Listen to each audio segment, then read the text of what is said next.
Business news. Starting here in Europe today, landmark legislation aimed at regulating artificial intelligence. It is nearing completion, Brian. It is indeed. The European Parliament, Stuart, set to vote Wednesday to approve the EU's AI Act. That's a sweeping set of rules that will guide the regulation of artificial intelligence technology in the bloc. The AI Act, based on 4 risk levels. At the top, applications with unacceptable risk. That includes social scoring by governments like they do in China, and biometric data use to infer sensitive personal data. Those will be banned. High-risk uses, as for law enforcement or hiring, will be strictly regulated, with developers required to prove that there is safety, transparency, and privacy before applications are released. Now, limited risk applications, as we saw, like customer service chatbots, will be required to notify customers that they are, in fact, interacting with AI, while uses with a minimal risk, such as gaming or spam filters, can be freely used. Now, the Act's technical details have already been approved by the 27 EU member states. Here's Rapporteur Brando Benifei back in December.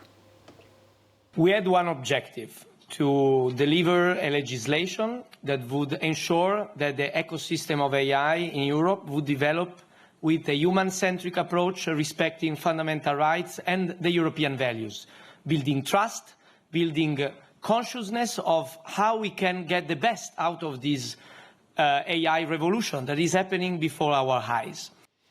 So, Brian, how does Europe then plan to enforce these regulations, and how might they affect competition as well? So enforcement is going to be handled by a newly created AI office under the European Commission, which will oversee general purpose models, monitoring capabilities and risks under the advisement of independent experts. Violations of the Act could see companies hit with fines ranging from 7.5 to 35 million euros. And the general idea of the AI Act is to enhance safety and transparency by making the technology as open source as possible. The hope being that that approach would also foster innovation. European leaders keenly aware, though, that AI is not only a booming field, but a very competitive one. Countries like France, Germany, and Italy did lobby for some exemptions to that open source ethos, particularly when it comes to promising startups such as France's Mistral AI. Mistral AI, though, says it plans to maintain its open source ethos despite a partnership with Microsoft, which usually you would imagine would involve some gating off of the technology for its commercialization. Now, Brian's going to tell us about another important tech-related legislative vote. This time, though, a little bit different. It's happening this week, isn't it? But it's happening in the US, Brian. It is indeed, Stuart. The US House of Representatives set to vote as early as Wednesday on a bill that could end up with TikTok being banned in the country. The proposal would require TikTok's Chinese parent company, ByteDance, to divest its stake in the popular video sharing network. That's a move that the Chinese government would be unlikely to permit.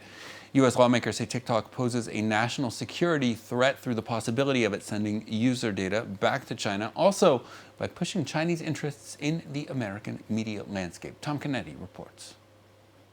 House lawmakers are moving ahead of a bill that would require Chinese company ByteDance to sell TikTok or face a ban in the US.